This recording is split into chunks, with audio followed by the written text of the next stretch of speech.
বস আজকে তুমি নাই বলে আজকে আমরা বাংলাদেশ হেলা দিকে কানতে হই। বস আজকে তুমি নাই বলে আমরা বাংলাদেশ হেলা দিকে সেরাও শুধু হতাশ হতাশ হতাশ, কোনো বিকল্প আমাদের হয় না। কারণ বস তুমি নাই বলে বস আজকে কত কথা সইতে হইতাছে বাংলাদেশে সাপোর্ট করে সেরা।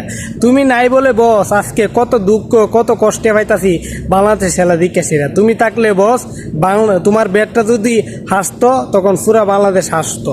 তোমার ব্যাট যেদিন ভালো করতো বাংলাদেশ সেদিন জিততে পারতো। তুমি যেদিন ভালো করতে পারতে বাংলাদেশ সেদিন জিততে পারতো। তুমি যেদিন ভালো খেলতে সেদিনই বাংলাদেশ জিততো। তুমি যেদিন হারা ফেলতে সেদিনই বাংলাদেশ খেলা হারতো। তুমি যেদিন ভালো করতে সেদিনই বাংলাদেশ জিততো।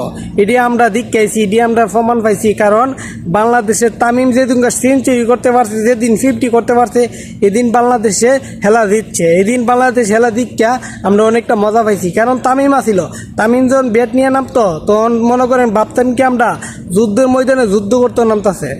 যখন মাঠে ব্যাট নিয়ে নামতো তখন আমরা ভাবতাম কি যুদ্ধের ময়দানে পিস্তল নিয়ে নামতাছে। আমরা তামিম যুদ্ধের ময়দানে পিস্তল নিয়ে নামতাছে ব্যাটের বদলা, আমরা সেটাই ভাবতাম ইনশাআল্লাহ।